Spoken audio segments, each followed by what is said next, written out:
So using keyboard shortcuts in Gmail is a big time saver. So I'm going to take you through a few of the basics that you should know, as well as show you how to create your own custom keyboard shortcuts. So if you're ready, then let's get started. So firstly, you need to make sure that you've actually got keyboard shortcuts enabled on your computer, because they're actually switched off by default. So to do that, we go up here and click on the gear icon in the top right corner here. Then click Seal Settings.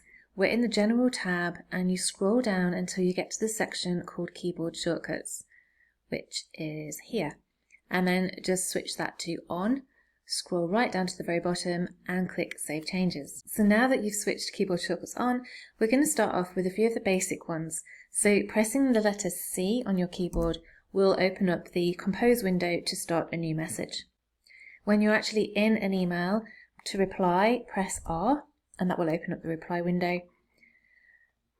And if there's more than one person to reply, click on A, and that will reply to all. If you want to quickly forward the email, press the letter F, and that will open the forward window. Pressing E will archive the email, and pressing the hashtag key will delete the email. Obviously, you need to be in the actual emails for those to work. So just quickly running through a few of the formatting shortcuts. Control and B puts the text in bold. Control and U will underline the text, and Control and I will put the text in italics. If you want to add a bulleted list, press Control Shift and 8 to add bullet points, and so on. And if you want to have a numbered list, Control Shift and 7 will add a numbered list, and so on. To access the full list of keyboard shortcuts when you're in Gmail, press Shift and the / key, and that will bring up a full list for you. You've also got the option here to open it in a new window if you want to. So moving on, and if you want to create your own custom keyboard shortcuts, then you need to enable that option as well.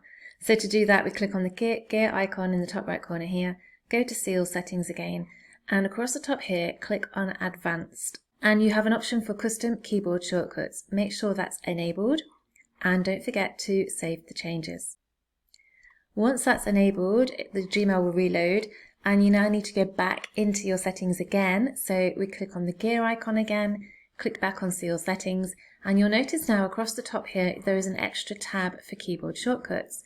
So if we click on there, and you get a list of all the current keyboard shortcuts that are in use. All you need to do is overwrite whatever key you want to change with a new key. But note that one key can only be used for one action, and that's how you make your own custom keyboard shortcuts. If at any time you want to go back to how the keyboard shortcuts were, then there is an option down here in the bottom right corner to restore defaults. So you just click on that and it would take you back to how they used to be. And then once you're done, remember to click on Save Changes. So that was just one of the ways to save a little bit of time when using your Gmail. I have got loads of videos to help you be a bit more organised and productive when using Gmail, which you can find right about here. As always, thanks for watching, and I'll see you again soon. Bye for now.